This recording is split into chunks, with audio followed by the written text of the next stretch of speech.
Invierno de 1941, las esperanzas de un triunfo relámpago en el este se desvanecían con cada copo de nieve que caía. La Wehrmacht, una máquina de guerra que había arrasado Europa, se encontraba atrapada en un escenario helado, donde la nieve se mezclaba con la sangre de los caídos. Mientras los soldados alemanes luchaban no solo contra el enemigo, sino también contra el frío despiadado que calaba hasta los huesos, el ejército rojo emergía de las sombras, preparado para desafiar las expectativas. Este no era solo un enfrentamiento militar, era un choque de voluntades, donde la resistencia y la determinación se convertirían en las armas más poderosas. ¿Podrían los alemanes sobrevivir al brutal invierno ruso y continuar su avance? El mando estaba en alerta. Nos movíamos a través del bosque cerca de la frontera, tensos pero preparados para la misión que nos esperaba. Nuestros comandantes nos dijeron que sería una victoria rápida y decisiva. La vasta llanura ante nosotros debía ceder ante un enemigo débil y desprevenido. El sol apenas había salido cuando comenzó el rugido de la artillería. Sabíamos que era el momento. A las 3:15 de la madrugada, cruzamos la frontera soviética. Aún puedo recordar el silencio justo antes de la tormenta. Todo el frente estalló de golpe, con las baterías de artillería bombardeando las posiciones soviéticas sin descanso. Nos habían advertido que encontraríamos poca resistencia, los informes indicaban que el ejército rojo estaba mal equipado y desorganizado, incluso en posición ofensiva.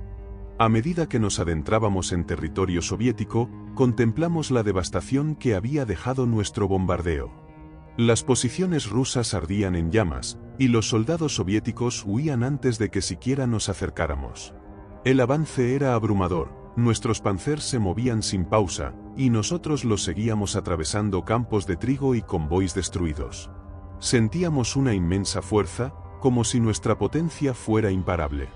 La primera aldea que encontramos estaba abandonada, con apenas ruinas humeantes.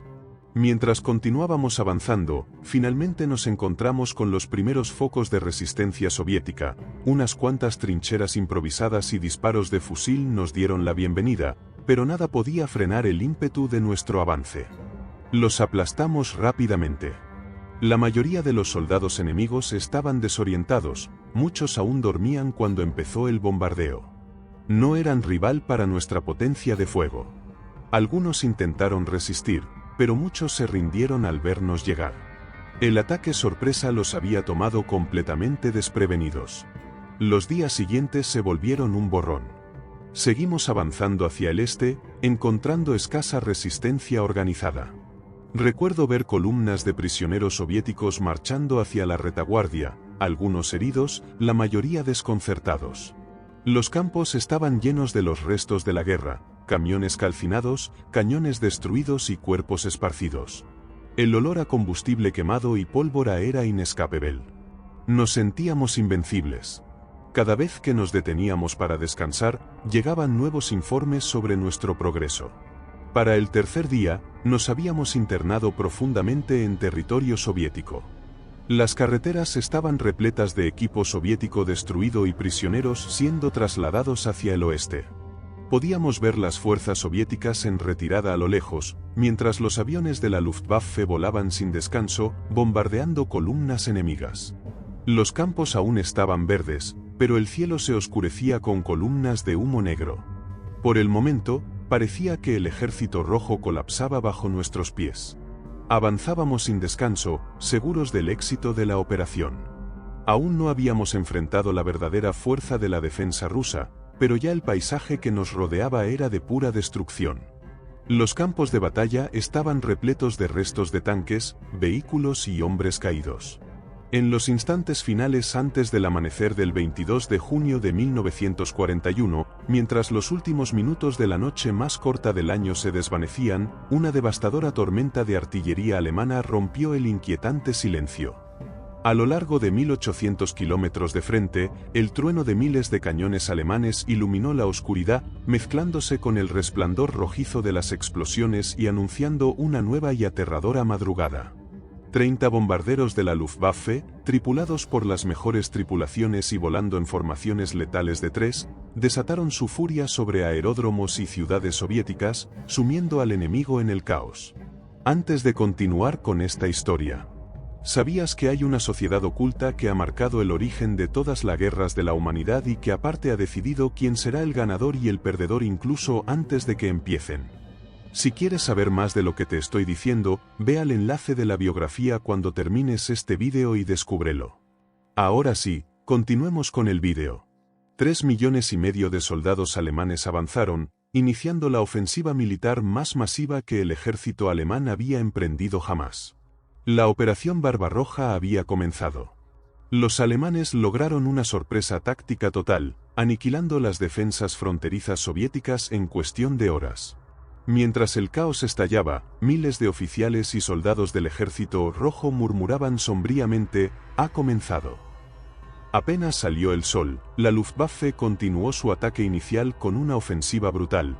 500 bombarderos, 270 bombarderos en picado y 480 cazas atacaron 66 aeródromos soviéticos, destruyendo más de 1.200 aviones, la mayoría antes de que pudieran despegar. En pocos días, la Luftwaffe había asegurado la supremacía aérea indiscutible, paralizando los movimientos de tropas y trenes soviéticos en la mayoría de las regiones. El avance inicial de la Wehrmacht encontró poca y esporádica resistencia. Las tropas alemanas arrasaron muchos puestos fronterizos antes de que los guardias fronterizos de la NKVD pudieran siquiera organizar una defensa. Sin embargo, en algunas zonas, tropas desafiantes en regiones fortificadas lucharon hasta el último hombre, retrasando el avance alemán lo suficiente como para que las divisiones del Ejército Rojo se movilizaran hacia sus posiciones defensivas avanzadas. La fortaleza de Brest, como una roca desafiante en un mar hostil, resistió el embate alemán hasta el 12 de julio. Los alemanes sabían que una organización y mando efectivos diferenciaban a un ejército de una turba desorganizada. Hicieron todo lo posible por desarticular la estructura del Ejército Rojo antes incluso de los primeros bombardeos. Tropas especiales Brandenberg, disfrazadas con uniformes del Ejército Rojo, se infiltraron en las zonas traseras soviéticas, cortaron líneas telefónicas, capturaron puentes clave y sembraron alarma y confusión. En cuestión de horas, estos esfuerzos, combinados con los asaltos aéreos y terrestres implacables, destrozaron la cohesión organizativa del Ejército Rojo. La devastadora realidad pronto se hizo evidente.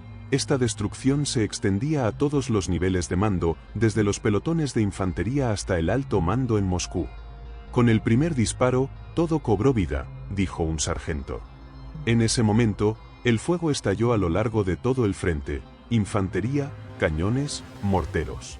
Las torres de vigilancia rusas desaparecieron en un instante, mientras los proyectiles llovían sobre las baterías enemigas que ya habían sido localizadas tiempo atrás. La infantería avanzó rápidamente, atravesando pantanos y zanjas con las botas llenas de agua y barro. La Operación Barbarroja, sin duda, había tomado completamente por sorpresa a los defensores soviéticos en las zonas fronterizas, y ahora todo el peso de la máquina de guerra alemana se abalanzaba sobre ellos con precisión despiadada. Al cruzar la frontera nuevamente había poca resistencia organizada. Los soviéticos parecían completamente desprevenidos para lo que se avecinaba. Nuestros panzers se desplazaban rápidamente por los campos, mientras la infantería avanzaba tras ellos, eliminando las fuerzas enemigas dispersas.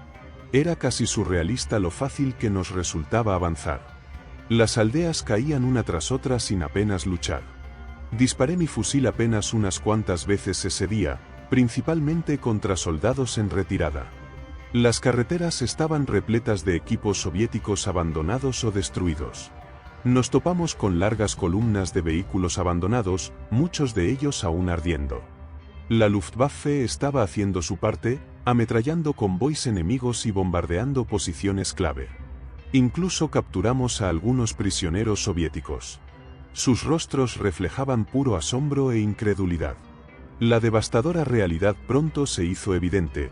Esta destrucción se extendía a todos los niveles de mando, desde los pelotones de infantería hasta el alto mando en Moscú.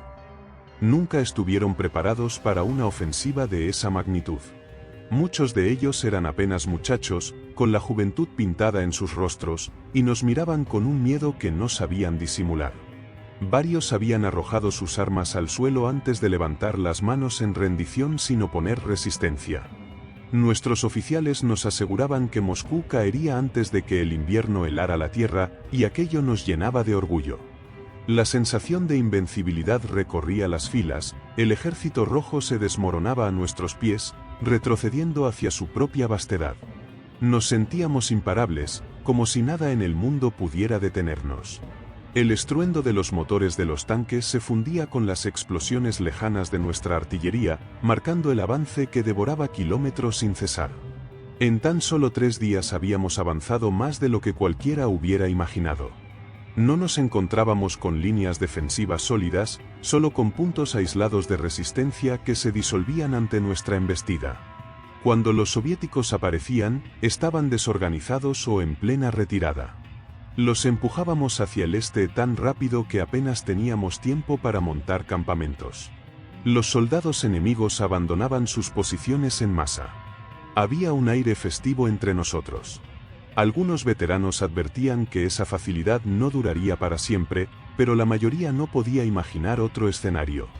La victoria parecía estar al alcance de la mano. Nos decían que la Unión Soviética colapsaría bajo el poderío de la Wehrmacht, y en nuestras conversaciones comenzamos a bromear sobre la rapidez con la que llegaríamos al Kremlin. Fantaseábamos con lo que sería ver Moscú en persona, pero por ahora, la clave era mantener la inercia del avance. La devastación más brutal se desplegaba al norte de las marismas del Pripyat, donde el grupo de ejércitos centro, bajo el mando del mariscal de campo Fedor von Bock, lideraba la ofensiva principal. La meta inicial de Bock era romper las defensas soviéticas a ambos lados del saliente de Bialystok, avanzar por el eje Minsk-Smolensk y encerrar a las tropas del Ejército Rojo al oeste del río Dnieper. Tras esto, esperaba unir fuerzas con el grupo de ejércitos norte para eliminar cualquier amenaza en la región del Báltico y continuar hacia Moscú. La fuerza de Bock incluía al 9º ejército del coronel general Adolf Strauss, al 4º ejército del mariscal de campo Gunther von Kluge, y 2 grupos Panzer, el 3er grupo del coronel general Hermann Noth y el 2º grupo del coronel general Heinz Guderian. El grupo de Oth avanzaría hacia el norte, pasando por Vilna en dirección a Minsk, mientras que las fuerzas de Guderian cruzarían el río Bag desde el sur, uniendo fuerzas con las de Oth en Minsk. Para reforzar la operación, la segunda flota aérea del mariscal de campo Albert Kesselring desplegó 1.500 aviones, más de la mitad de los 2.770 disponibles para la operación Barbarroja. Enfrente, el Ejército Rojo desplegaba el Distrito Militar Especial Occidental, liderado por el general de ejército Dmitry Pavlov. Con la invasión en marcha, este distrito fue rebautizado como el Frente Occidental. Sus ejércitos estaban posicionados en un solo escalón, con los cuarteles del general Piotr Filatov muy atrás, demasiado lejos para una reacción eficaz. El saliente de Bialystok estaba defendido por el 10º ejército del teniente general Konstantin Golubev, apoyado por los cuerpos mecanizados del 6º y 13º ejército. A su izquierda, el 4º ejército del teniente general Alexander Korobkov recibía refuerzos del cuerpo mecanizado 14º. En el flanco derecho se encontraba el 3er ejército del teniente general Vasily Kuznetsov, apoyado por el cuerpo mecanizado 11º. Como reservas, Pavlov contaba con los cuerpos mecanizados 17 y 20, además del cuerpo aerotransportado ubicado cerca de Minsk. La ofensiva de Bock desató el caos. El frente occidental colapsó desde el primer día, con sus sistemas de mando y control completamente fragmentados. La radio era el único vínculo frágil que mantenía conectados a los ejércitos de Korobkov, Kuznetsov y Golubev con el cuartel general de Pavlov. Sin embargo, incluso esta mínima coordinación resultó insuficiente para contrarrestar la brutalidad del ataque alemán. Desesperado por recuperar el control, Pavlov ordenó al teniente general Iván Boldín que volara hacia el cuartel del 10º ejército cerca de Bialystok, en medio de un bombardeo aéreo. Su misión era organizar un contraataque que pudiera frenar la embestida alemana, pero las esperanzas de revertir la marea se desvanecían rápidamente. El cuartel general de Golubev, apenas un par de tiendas en un bosque cercano a una pista de aterrizaje, luchaba por coordinar una respuesta en medio de líneas de telecomunicaciones destruidas, interferencias de radio incesantes y un caos absoluto. Pese a sus intentos desesperados, cualquier contraataque organizado por Golubev terminó siendo inútil. Mientras tanto, el grupo de ejércitos centro arrasaba las defensas del frente occidental de Pavlov. En paralelo, el grupo de ejércitos norte, al mando del mariscal de campo Wilhelm von Loeb, replicaba los éxitos de Bock, avanzando por las repúblicas bálticas con el objetivo de destruir las fuerzas soviéticas de la región y tomar Leningrado. Las tropas de von Loeb se estaban uniendo a los finlandeses cerca del lago Ladoga. Su grupo de ejércitos incluía al 16º y 18º ejércitos, además del 4º Grupo Panzer, sumando en total 6 cuerpos de ejército y 2 cuerpos motorizados, apoyados por 3 divisiones de seguridad y un cuerpo de ejército en reserva. El 4º Grupo Panzer, dirigido por el coronel general Erich Oebner, lideraba la avanzada, con los coroneles generales Hans Reinhardt y Erich von Manstein al mando de los cuerpos motorizados 41º y 56º. Mientras tanto, los ejércitos 18º y 16º, bajo el mando de los coroneles generales Georg von Kuschler y Ernst Busch, avanzaban por los flancos, siguiendo la estela de los blindados. Como refuerzos, von Loeb mantenía al 23º Cuerpo de Ejército en reserva, junto con otro cuerpo bajo control del alto mando alemán, el OKH. El contrapeso soviético lo constituía el Distrito Militar Especial Báltico, comandado por el coronel general Fyodor Kuznetsov. Este distrito, rebautizado como el Frente Noroccidental al comenzar la guerra, debía defender los accesos a Leningrado. Sin embargo, era el más débil de los 3 frentes soviéticos en la frontera occidental. Contaba con 3 ejércitos y 2 cuerpos mecanizados, pero sufría las mismas carencias que el resto del Ejército Rojo: reorganización incompleta, entrenamiento insuficiente y equipamiento precario. A esto se sumaban las órdenes de Stalin, que prohibían una movilización total y dificultaban la preparación defensiva. El 22 de junio, las fuerzas de von Loeb lanzaron su ofensiva, desbordando rápidamente las débiles defensas soviéticas y penetrando en territorio enemigo, sembrando el caos en los planes defensivos de los soviéticos.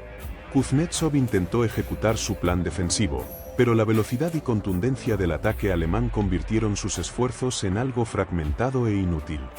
Los contraataques realizados con los cuerpos mecanizados tercero y duodécimo fracasaron, y los ejércitos soviéticos terminaron en una retirada desordenada hacia el río Dvina occidental. El 25 de junio, el recién creado mando soviético Stavka intentó desesperadamente restablecer una línea defensiva. Ordenaron a Kuznetsov mantener la línea del Dvina con sus desgastados 8º y 11º ejércitos, reforzados por los frescos ejércitos 27º y 22º, junto con el 21º Cuerpo Mecanizado. Sin embargo, el 27º ejército no logró asegurar su posición a tiempo, y el 56º Cuerpo Panzer de Manstein capturó una cabeza de puente sobre el río el 26 de junio. Privado de esa barrera defensiva crucial, Kuznetsov se vio obligado a retirar al 8º ejército hacia el norte, rumbo a Estonia, mientras que los ejércitos 11º y 27º se movían hacia el este, dejando los accesos a Leningrado desde Skobie-Ostrov sin protección alguna.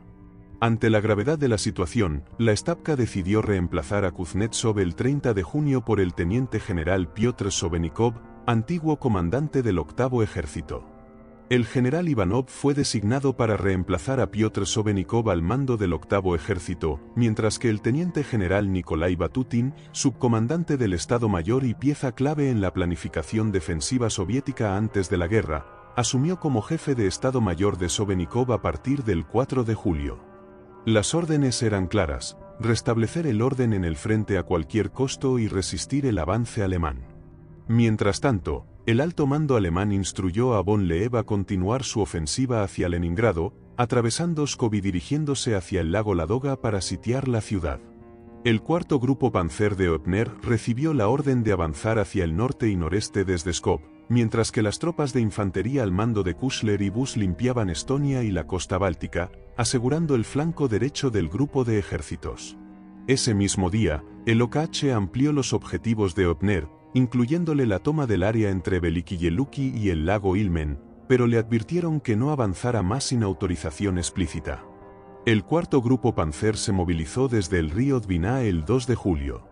El Cuerpo Panzer 41º, liderado por Reinhardt, capturó Ostrov el 4 de julio y Pskov el 8, aplastando las defensas soviéticas a lo largo de la línea Stalin y entrando en el Oblast de Leningrado. Mientras tanto, Manstein, al mando del 56º Cuerpo Panzer, tomó Rzegne el 3 de julio, pero su avance quedó retrasado varios días mientras intentaba sortear los pantanos de la región, lo que obligó a Oepner a transferir la tercera división motorizada al cuerpo de Reinhardt. Simultáneamente, el 18º ejército de Kuchler avanzaba hacia Letonia, empujando a las debilitadas tropas del 8º ejército de Ivanov y apoyando los blindados de Reinhardt en el sur. Por su parte, el 16º ejército de Buss asistía en las operaciones de Manstein y protegía el flanco derecho del grupo de ejércitos.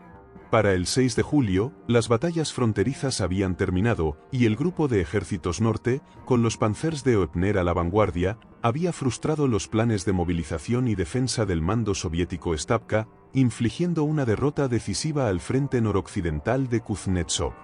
En las primeras 3 semanas de combates intensos, las fuerzas de von Leeb avanzaron unos 450 kilómetros, capturando gran parte de las repúblicas bálticas.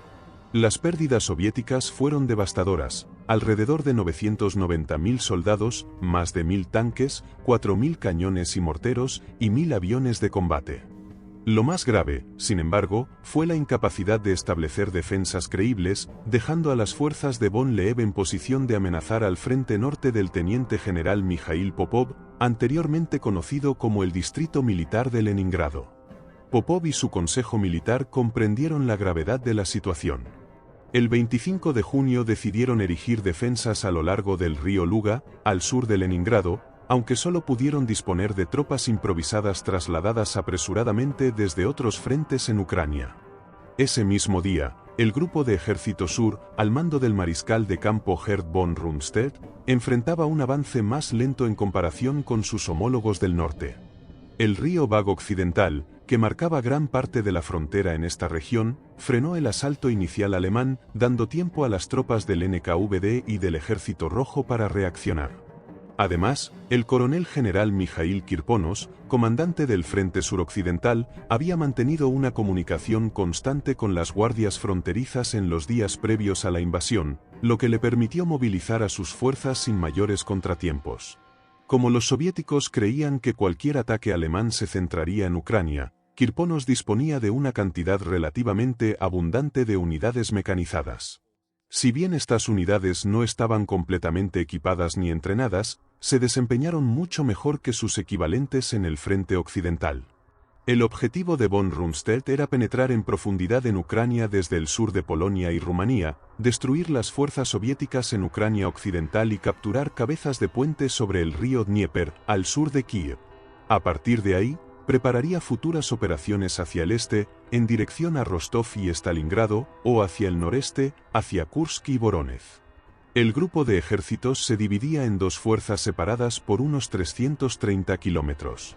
La principal avanzaba desde el sur de Polonia e incluía al sexto ejército, comandado por el mariscal de campo Walter von Reichenau, al 17º ejército, bajo el mando del teniente general Karl Heinrich von Stulpnagel, y al primer grupo panzer, liderado por el coronel general Ewald von Kleist.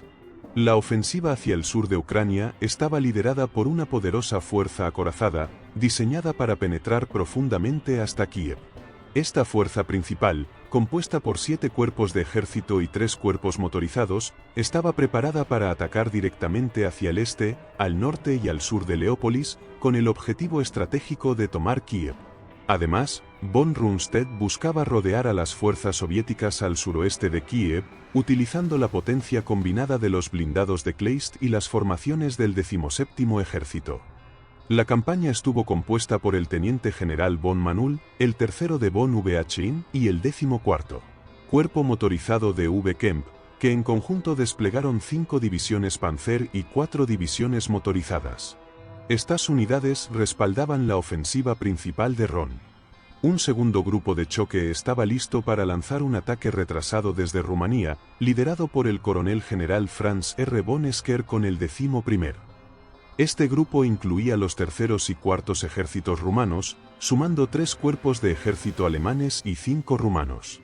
Su misión era despejar las fuerzas soviéticas del sur de Ucrania y la costa del Mar Negro, con la posibilidad de cercar las tropas soviéticas en las regiones de Zinetz Podolsky y Benit, en coordinación con los ejércitos.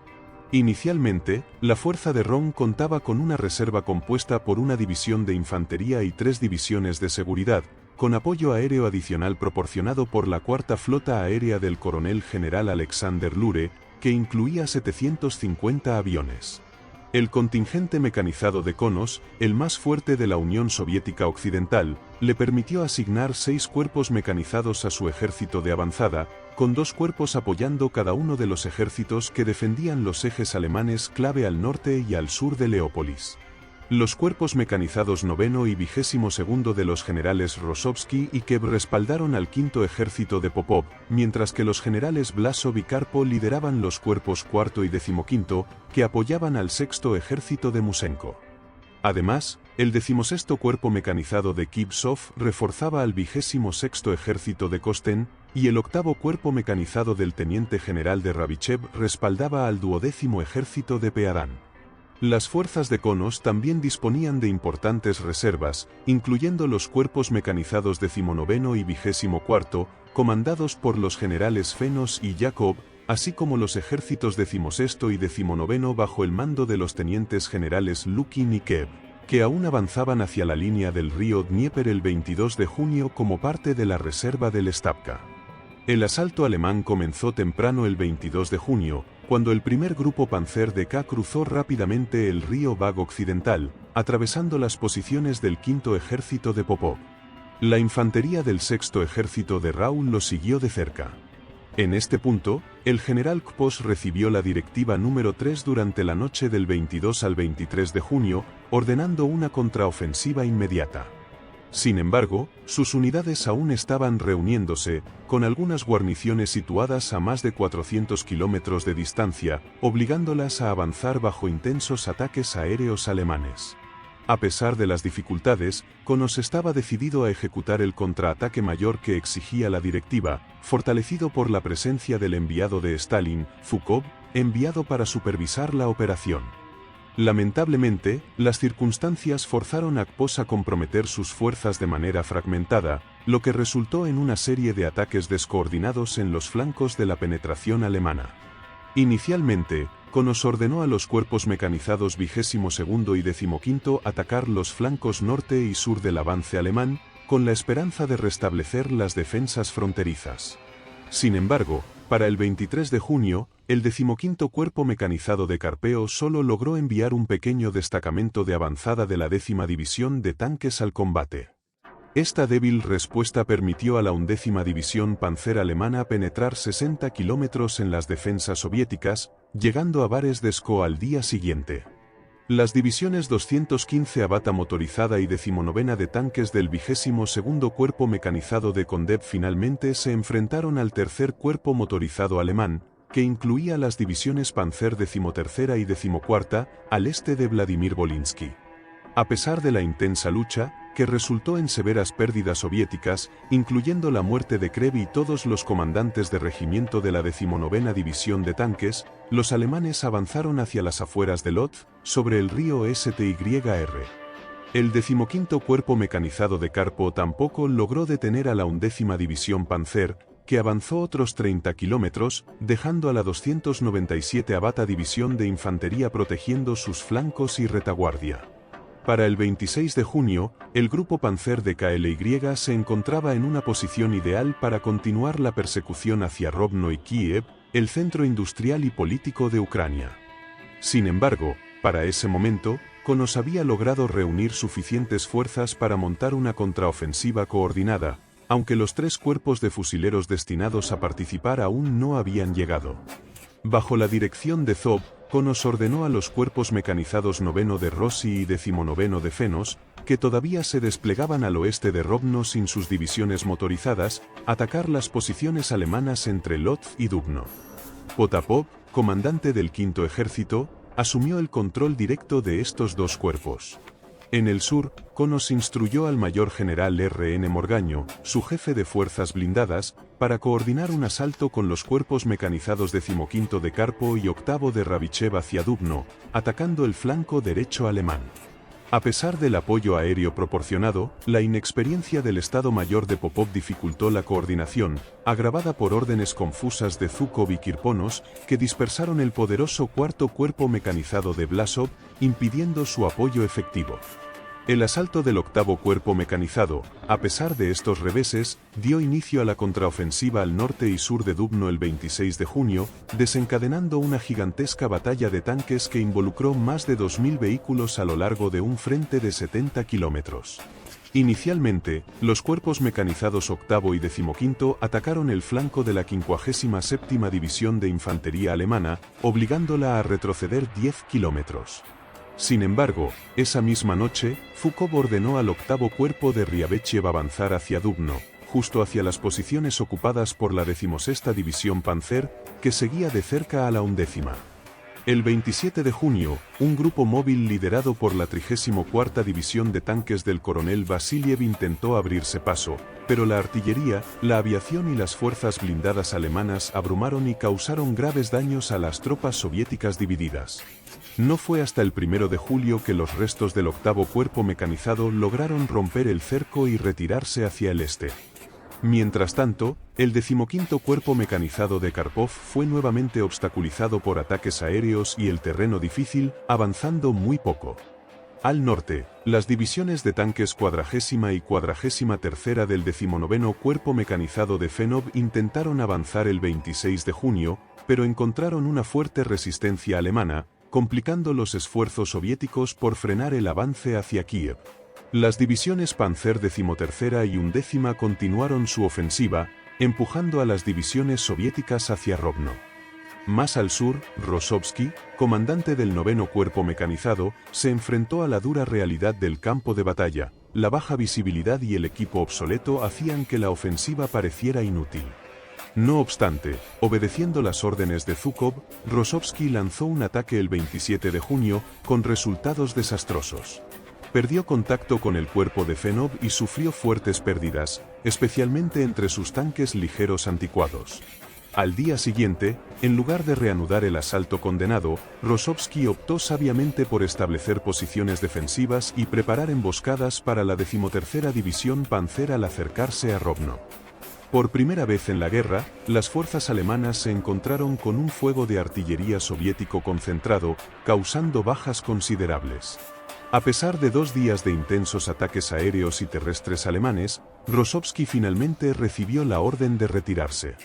Esta feroz pero costosa contraofensiva soviética logró retrasar al grupo de ejércitos sur durante al menos una semana, lo que más tarde influiría en la decisión de Hitler de desviar parte del grupo de ejércitos centro de Moscú hacia Ucrania.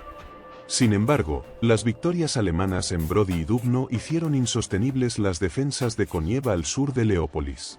Como consecuencia, el 27 de junio, el sexto ejército de Musianko abandonó sus posiciones en la región de Rava Ruska y se retiró hacia Leópolis.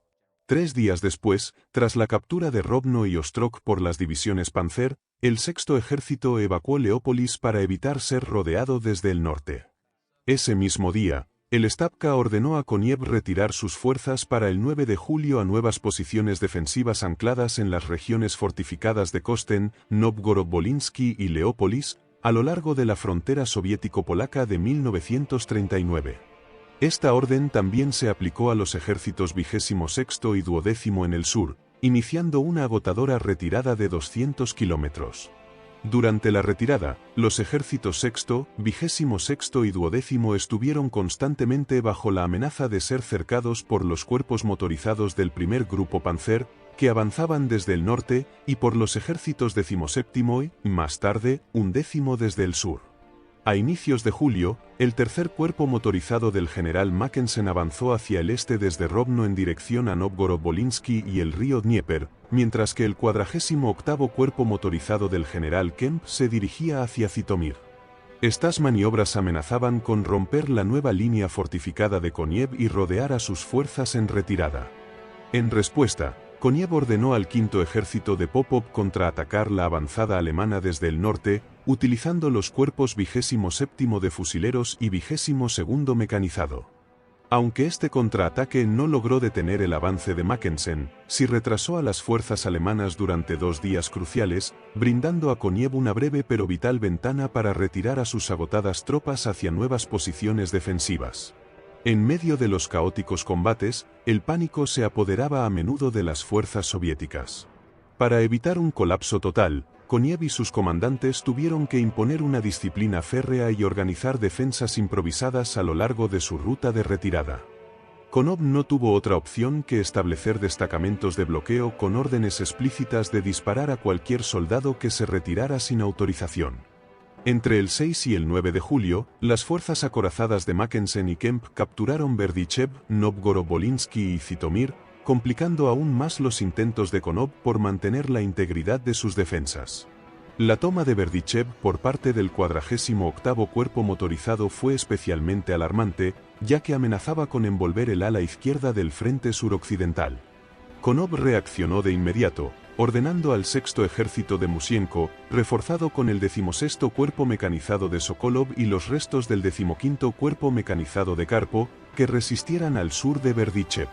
Al mismo tiempo, Konov empezó a movilizar milicias populares en Kiev y Kop para reforzar la defensa de la región fortificada de Kiev. El 2 de julio, la situación empeoró. El Grupo de Choque del Sur, liderado por Rundstedt, lanzó una ofensiva contra las defensas soviéticas en Moldavia. La Stavka había creado el Frente Sur una semana antes, el 25 de junio, bajo el mando del coronel general Tyulenev, incorporando al 9º Ejército del general Cherevichenko, estacionado en el distrito militar de Odessa, y al 18º Ejército del teniente general Smirnov, formado por tropas del distrito militar de Moscú. A su vez, la misión de Rundstedt consistía en usar el 11º Ejército alemán para acercar a las fuerzas soviéticas en el sur de Ucrania, en coordinación con el 17º Ejército, mientras los ejércitos tercero y cuarto rumanos despejaban la costa del Mar Negro y capturaban Odessa. El 11º Ejército de Chobert no tardó en atravesar las defensas soviéticas, tomando Oye y alcanzando el río Prut el primer día de la operación. A pesar de los contraataques del 9º Ejército de Cherevichenko y del 2º Cuerpo Mecanizado del general Novoselsky, la situación obligó a Tyulenev a solicitar permiso a la Stavka para retirarse hacia nuevas posiciones defensivas en el río Dniester. Sin embargo, tras evaluar con más precisión la amenaza alemana, la Stavka revocó la orden, exigiendo a Tyulenev recuperar la línea del Prut. A pesar de la confusión, las líneas se estabilizaron temporalmente entre los ríos Dniester y Prut, mientras el 18º Ejército de Smirnov se atrincheraba en la región fortificada de Kamenets-Podolsky, asegurando el flanco izquierdo del frente suroccidental. Las batallas fronterizas en Ucrania, aunque devastadoras para los soviéticos, demostraron que las fuerzas acorazadas alemanas no eran invencibles. Estos enfrentamientos dejaron lecciones cruciales para futuros comandantes soviéticos como Rossovsky, aunque a un alto costo. Sin embargo, el Frente Suroccidental y el 18º Ejército del Sur pagaron un precio enorme: 241.000 soldados, incluidos 172.000 entre muertos, capturados o desaparecidos, 4.000 tanques, 5.000 piezas de artillería y 1.000 aviones. Aún peor, el grupo de ejército suralemán estaba ahora listo para avanzar hacia el sur desde el oeste de Kiev, amenazando las áreas de retaguardia de los frentes suroccidental y sur. La confianza de Hitler en una victoria rápida se basaba, en parte, en la creencia de que muchos ciudadanos soviéticos, especialmente en Ucrania y los estados bálticos, recibirían a los alemanes como libertadores del estalinismo. Al principio, esta suposición parecía válida, ya que lituanos, letones, ucranianos y otras nacionalidades mostraban signos de cooperación, e incluso entusiasmo, ante las tropas alemanas. Stalin, consciente del riesgo que representaba este sentimiento, y recordando la resistencia que enfrentó durante las duras colectivizaciones entre guerras, ordenó la deportación de 500.000 de alemanes étnicos y otras nacionalidades sospechosas hacia el este. Sin embargo, desde el inicio, las políticas de ocupación alemanas saboteaban las esperanzas de Hitler al alienar deliberadamente a las poblaciones locales. Las brutales directrices del OKW, justificadas en la negativa soviética a firmar las convenciones de Ginebra y La Haya sobre las leyes de la guerra, establecieron un tono despiadado. La infame orden de los comisarios exigía la ejecución sumaria de oficiales políticos soviéticos. Aunque algunos comandantes alemanes se negaron a cumplir estas órdenes e intentaron protestar, muchos otros las acataron, profundizando la animosidad hacia la ocupación. Recuerdo estar de pie al borde de una aldea destrozada, a las afueras de Kiev, observando el paisaje que se extendía ante nosotros. La ciudad no estaba lejos, pero cada metro ganado costaba sangre. Los soviéticos defendían Kiev con todo lo que tenían, no era como los primeros días de la invasión. La Luftwaffe había machacado sus posiciones sin descanso y habíamos avanzado bajo un constante fuego de artillería. Sin embargo, las tropas soviéticas aquí estaban bien atrincheradas y peleaban con una tenacidad inesperada. Cada aldea, cada campo, se convirtió en un campo de batalla. Los soldados soviéticos ya no retrocedían en confusión, luchaban con uñas y dientes por cada palmo de tierra. Recuerdo un día en particular, cuando avanzábamos a través de un denso bosque hacia el río Dena. El enemigo había establecido fuertes defensas a lo largo de las riberas del río, y sabíamos que cruzarlo sería una carnicería. Mientras avanzábamos, la artillería soviética empezó a destrozar nuestras posiciones. El ruido era ensordecedor. Nos tiramos al suelo, buscando cualquier tipo de cobertura, pero no había mucho donde ocultarse. Los árboles se partían en pedazos y caían a nuestro alrededor, mientras los proyectiles estallaban sin descanso. Las órdenes eran claras, teníamos que seguir adelante. Los soviéticos intentaban romper el cerco alrededor de Kiev, y nosotros teníamos que detenerlos. Recuerdo el momento en que vimos a su infantería salir de entre los árboles, cargando directamente hacia nuestras posiciones. La lucha fue salvaje. Disparamos contra la masa de soldados que avanzaba, pero ellos seguían viniendo, ola tras ola. En un punto, me encontré solo en una pequeña trinchera, con el rifle en la mano, apenas logrando ver entre el humo y la tierra levantada por los combates. Escuché el sonido inconfundible de las ametralladoras soviéticas, disparando ráfagas a ciegas en nuestra dirección. Respondimos como pudimos.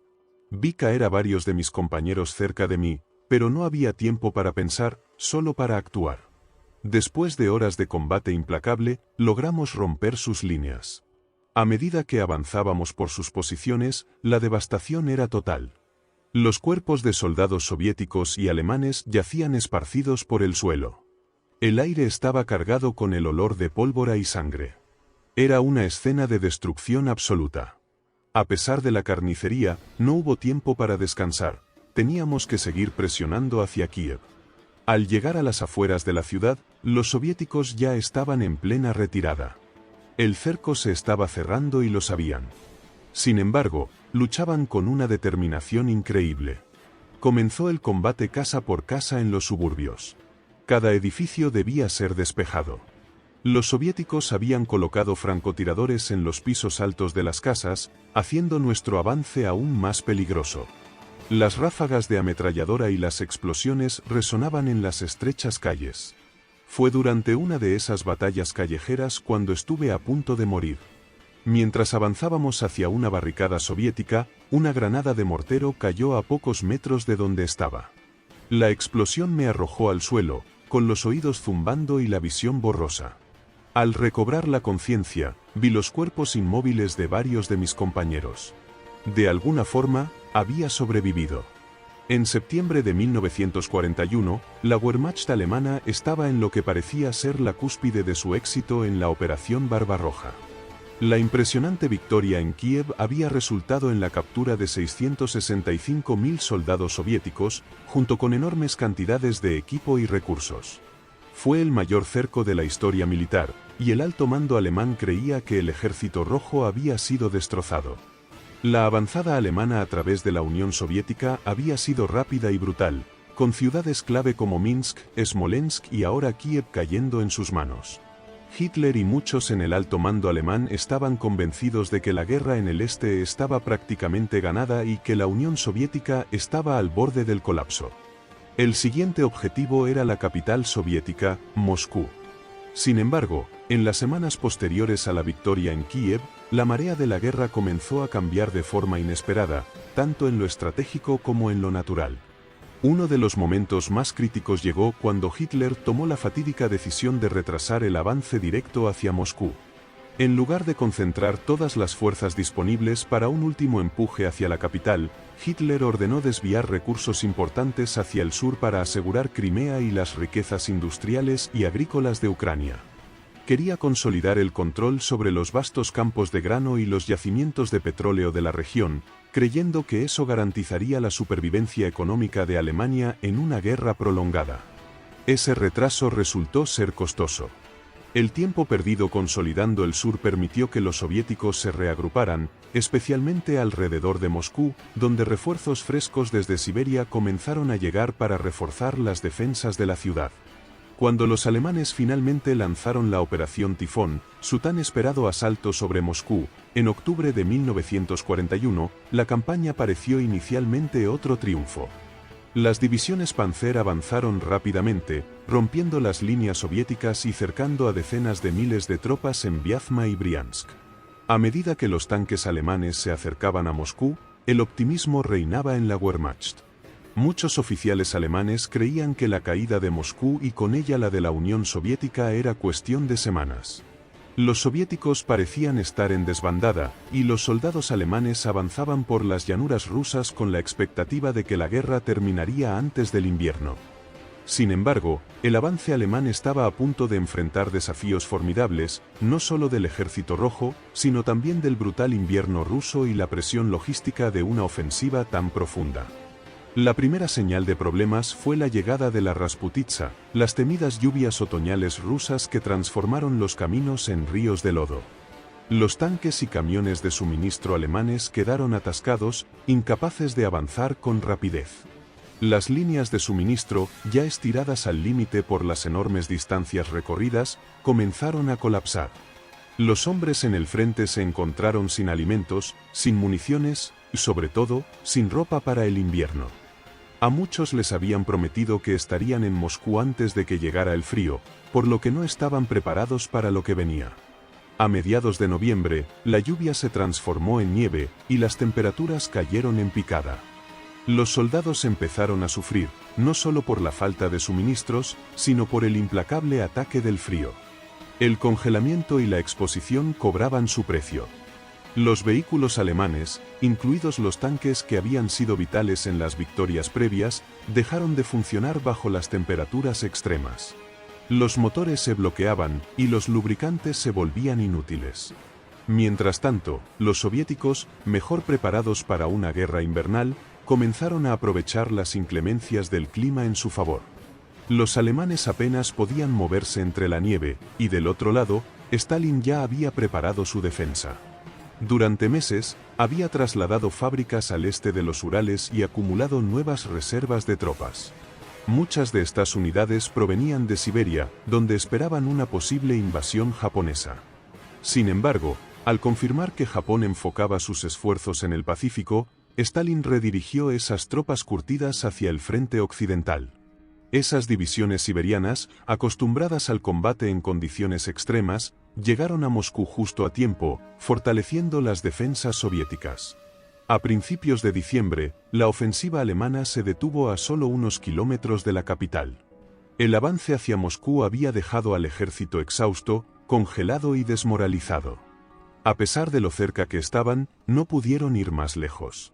Entonces, el 5 de diciembre de 1941, el Ejército Rojo lanzó una gran contraofensiva bajo el mando del general Georgi Zhukov. Los soviéticos golpearon con fuerza y coordinación inesperadas. Las divisiones siberianas desempeñaron un papel decisivo, empujando a los alemanes lejos de las puertas de Moscú. El Ejército Rojo, aunque diezmado, había recuperado confianza. Los soldados alemanes, agotados por el invierno, se vieron obligados a retroceder. Esta fue la primera gran derrota de la Wehrmacht en el frente oriental. La retirada de Moscú puso fin al sueño alemán de una victoria rápida sobre la Unión Soviética.